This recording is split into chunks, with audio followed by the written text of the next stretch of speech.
Olá, galera que gosta e acompanha o futebol goiano. Um abraço a todos vocês, em especial para você, Esmeraldino. Nesta data especial, o Goiás comemora hoje 77 anos de fundação.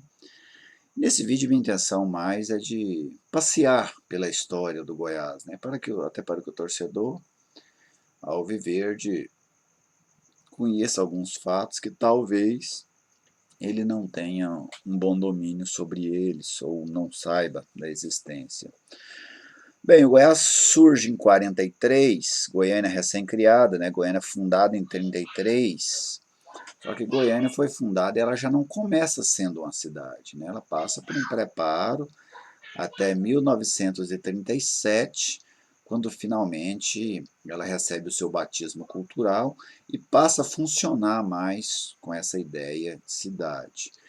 Você já tinha alguns clubes aqui, o Goiânia de 38, o Atlético de 37, em 39 aparece o Campinas, depois dois clubes que tiveram a vida efêmera, o Operário e o América, muito rapidamente, eles surgem e já morrem logo em seguida, nem chegaram aí a jogar contra o Goiás. Você tem times ligados ao Exército, times ligados ao Correios e Telégrafos, são equipes que vão surgindo assim de diversos modos. Em 43 surge uma leva de times, além do Goiás, o Comercial, o Vila Nova, todos são times de 1943. E logo em 43 já tem uma disputa do Campeonato Citadino, mas esse campeonato não chegou ao fim. Ele teve os 7 primeiros jogos, aí depois passou por uma paralisação e não voltou mais desta paralisação. Tentaram por várias vezes este retorno, mas ele não aconteceu. E aí, naqueles primeiros anos do Goiás, o Goiás contava com a ajuda ali da família Barsi. Ele tinha uma ajuda muito importante, até talvez, vamos dizer assim, com a relevância maior da família Amaral, Amaral Muniz, uma família inclusive ligada ao saudoso Leleco, o pai dele, tio dele, o Augusto Amaral Muniz, e outros da família. Eles ocupam naquele momento ali vários pontos, eles chegaram a ter 3, 4 jogadores deles no Goiás. Você tem uma presença muito forte da família Segurado, especialmente com o Duduca, o Goya. Eles fazem parte daqueles primeiros anos do Goiás, depois vem os outros irmãos, o Zé, o Tão Segurado, que é mais novo. Então, esses grupos eles vão mantendo ali o Goiás. Você tem o Valdemar Gomes, que é o Peim. O Peim ele é o primeiro comandante do Goiás, vamos dizer assim, o primeiro treinador do Goiás. Ele vai exercendo esse papel ali naqueles primeiros anos do Goiás. Depois ele acabou sendo árbitro, mas no início ele tem uma presença também muito forte ali dentro do Goiás. E o time vai passando, mas por muito tempo com essa característica de um time bem familiar. Por exemplo, você tinha os Segurados, você tinha também 2 cunhados deles que jogaram no Goiás nos primeiros anos, o Jorginho e o Bessa, que foram casadas com mulheres da família Segurado. Então o Goiás tem muito essa cara de um time família daquele início, literalmente. E aí os anos vão passando, o Goiás briga pelo título de 45, o Goiás chegou à última rodada com chances de ganhar o título. O Goiás dependia que o Atlético não perdesse para o Goiânia na última rodada para ser campeão, porém o Atlético não compareceu para jogar, e o WO, o Goiânia, conquistou o título. Depois tem aquele episódio de 1951, o Goiás e o Goiânia terminam empatados, e aí o Goiás vão para 2 jogos, o Goiás ganha um, empata outro, é considerado campeão pela Federação Goiana, teve festa, tudo, mas o Goiânia recorre, e aí o STJD no Rio de Janeiro decide que precisa ter um outro jogo, porque o Goiânia entendia que era uma melhor de 3 partidas, o Goiás de 3 pontos, lembrando que naquela época a vitória só valia 2 pontos, então o Goiás ganhou um, empatou outro, 3, mas aí a CBF achava que o regulamento era omisso, determinou uma outra partida, e nesta outra partida, em 53, o Goiânia vence. Isso provoca mais uma partida. E essa partida demora 7 anos para acontecer. Somente em 1960 é decidido o campeonato de 1951. E aí, ali naqueles primeiros anos da década de 50, 52, 53, o Goiás também tem bons times. Por que eu estou citando isso? Porque existe um discurso quase que unânime de que o Goiás era um time que só apanhava de todo mundo nos seus primeiros anos. E não era exatamente assim. O Goiás tinha uma dificuldade em conquistar títulos, mas era um time que brigava com o Goiânia, brigava com o Atlético, levava mais desvantagem do que vantagem, isso é uma verdade. Mas era um time que brigava contra essas outras duas equipes. Aí você tem figuras, né? Eu citei alguns, mas você tem uma figura como do Jorge Bruce, foi muito importante nesse início dos anos 50, um dirigente importante do Goiás. Então, o Luiz Machado, né, também, Luiz Goulart. Então, Luiz Goulart Machado, por isso que eu fiz essa confusão aí. Mas ele tem uma importância muito grande nesses primeiros anos do Goiás. Ele é um dirigente, né, muito atuante. Depois você tem Ruark Douglas, que aparece também. Então o Goiás vai tendo essa sucessão de pessoas e de jogadores, né, vários jogadores importantes nesse período. Você tem Bibil, né, Bibil jogou no Goiás por mais de 10 anos, Bessa jogou no Goiás por uma década, né? Vários jogadores assim, jogadores importantes, o Goiás revela jogadores importantes como o Foca, que brilhou no Goiânia, ele sai do Goiás, o Wilds, depois foi ser campeão no Atlético também, sai do Goiás, Manduca jogou no Goiás, considerado ali até as décadas de 60, o grande jogador de futebol goiano, o maior zagueiro da história do futebol goiano nesse período. Então o Goiás vai conseguindo, tem algumas proezas mesmo nesses primeiros anos. Depois chega a década de 60, né, a segunda metade da década de 60, o Goiás começa a experimentar um crescimento. Ganha o Campeonato Goiano de 66.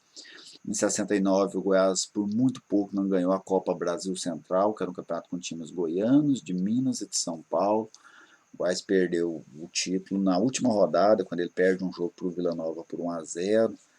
O Goiás vê embora, né, a chance de ganhar a Copa Brasil Central, que acaba ficando com 15 de Piracicaba. Entra os anos 70, o Goiás já entra com um time mais forte, é um time que vai ganhando mais corpo, né? Contrata o Tuíra do Goiânia, contrata o Danilo do Goiânia, já é um time que contava com Garrincha, um bom jogador que tínhamos aqui, uma defesa que já vinha desde 66, com Baltazar, com Macalé, Alexandre Neto começando a aparecer, japonês, né, jogava também nesse time, Dias, o Joel, goleiro, Pacuzinho, todos eram jogadores assim já de 5, 6 anos que estavam no Goiás, Eurípides, atacante, Marrom, Simval, todos caras importantes naquela segunda metade ali da década de 60. Aí nos anos 70 esse time ganhou reforço de Tuíra, que vai dando um piso, né, assim, essa equipe, o Adalberto vem do Atlético para o Goiás, então o Goiás foi ganhando um corpo, aí ganha o Campeonato Goiano de 71, ganha o Campeonato Goiano de 72, ganha 2 torneios Goiás-Pará, e o time foi se consolidando. Em 73 o Goiás entra no Campeonato Brasileiro, faz uma boa campanha, chegou a liderar o Campeonato Brasileiro no início, né? Termina na 13ª colocação. Depois, em 74, participa novamente, em 75, com a abertura do Serra Dourada. Em 76, o Goiás participa de um seletivo para o Campeonato Brasileiro, acaba conseguindo a vaga, e aí segue de maneira ininterrupta no Brasileiro até 79. Em 80, o Goiás disputa a Taça de Prata, porque o campeão e o vice Goiânia iam para a Taça de Ouro, foram Vila Nova e Atlético. O Goiás vai pela primeira vez para a Taça de Prata, e aí a partir dali o Goiás vai se firmando entre essas equipes, além de conquistando títulos, né? Porque o Goiás ganhou, voltou depois de 66 e ganhou o Goiânia em 71, 72, 75, 76. Aí vem o período do teto do Vila, aí ele ganha de novo em 81, 83, 86, 87, né? Existe uma ambição muito grande do Goiás chegar ao tricampeonato, porque o Goiás já tinha sido bi 3 vezes e não conseguia chegar ao tri. Ele foi bi 71, 72, 73, 75, 76, depois 86, 87. O tricampeonato vem em 91, aí já com outra geração, né? Mas antes, ali no início de 80, tem aquela grande campanha do Campeonato Brasileiro de 83, já surgindo Cacau, Luvanor, Zé Teodoro, Gilson Jader. O Goiás faz a venda do Luvanor, compra o CT, né, a área do CT do Parque Anhanguera. Aí vem já uma outra geração, já do final dos anos 80, com vários pratas da casa, mesclado com alguns jogadores contratados, como por exemplo o Josué, que veio do futebol cearense, o Péricles, que veio de Itumbiara, mas aí você tem Carlos Magno, você tem o Idemar, Carlos Alberto, o Fagundes, que tinha vindo do Goiânia, o Niltinho, que é criado no Goiânia, vai em São Paulo, depois volta aqui, o Túlio subindo, o Wallace subindo, o Wilson Goiano subindo, Richard subindo. Aí se junta ao Eduardo, Gomes, Walter, Jorge Batata, jogadores mais experientes. O Goiás ganha o tricampeonato, né, com esse time. Aí perde o Tetra, que é em 92 para o Goiatuba. Depois perde outro título em seguida para o Vila, em 93. Em 94 ganha a decisão do Vila, quando o Goiás já com Baltazar, com Kleber, com Zé Teodoro, Emerson, né, Augusto, Evandro, já é um outro time. Em 96 o Goiás faz uma grande campanha no Campeonato Brasileiro, chegando à semifinal, né? O Goiás faz uma boa campanha, classifica em 7º lugar, enfrenta o Guarani nas quartas de final, passa pelo Guarani e depois acaba parando no Grêmio, que seria campeão, o Grêmio do Luiz Felipe Scolari, de Paulo Nunes e Jardel, além de outros, né? Ailton, Adilson, zagueiro, era um Darley, era um grande time do Grêmio. No final da década de 90, o Goiás encaminha o seu pentacampeonato a partir de 1996. Aí já com um grupo que contava com Dil, com Alex Dias, depois mais para frente, a partir de 98, com Araújo, Josué, Marquinhos, né, um time que foi engrenando, né, o Fernandão está ali desde o início, o Túlio, volante, né, que hoje é o diretor de futebol. E o Goiás vai encaminhando esse penta, em alguns momentos, 96, 97 vem o Betinho, o Marcelo, jogadores que foram importantes, o Aloysio chega do Flamengo, aí em 98 o Ranieri foi um jogador importante, em 99 um campeonato de pontos corridos, né, em um ano de uma intensidade de rivalidade muito grande com o Vila, é o ano daqueles 5-3, depois no segundo turno, quando eles se enfrentam de novo, o Goiás ganha por 3-1, praticamente mata o campeonato ali, porque eles chegaram para esse jogo do segundo turno, o Goiás tinha 5 pontos de vantagem. O Goiás ganha, abre 8, aí o título passou já a ser uma questão de contagem regressiva. Depois eles se encontram no Campeonato Brasileiro, Campeonato Brasileiro muito disputado da Série B, no quadrangular final ali, né, aquele famoso quadrangular com Goiás, Bahia, Santa Cruz e Vila Nova. O Goiás e o Santa Cruz sobem, o Bahia e o Vila ficam. E Goiás e Vila fizeram 2 grandes jogos no Serra Dourada lotado, o Goiás acaba vencendo 2 vezes, né, inclusive o acesso para a Série B foi conquistado depois da segunda vitória contra o Vila. E o Goiás entra nos anos 2000 com um pouco mais de cobrança da torcida, né, que ela sonhava com esse título, fez uma grande primeira fase na Copa João Avelange de 2000, ficando no 4º lugar, mas acabou eliminado em seguida pelo Paraná Clube. Depois o Goiás faz campanhas boas ali em 2001, 2002, razoáveis, né?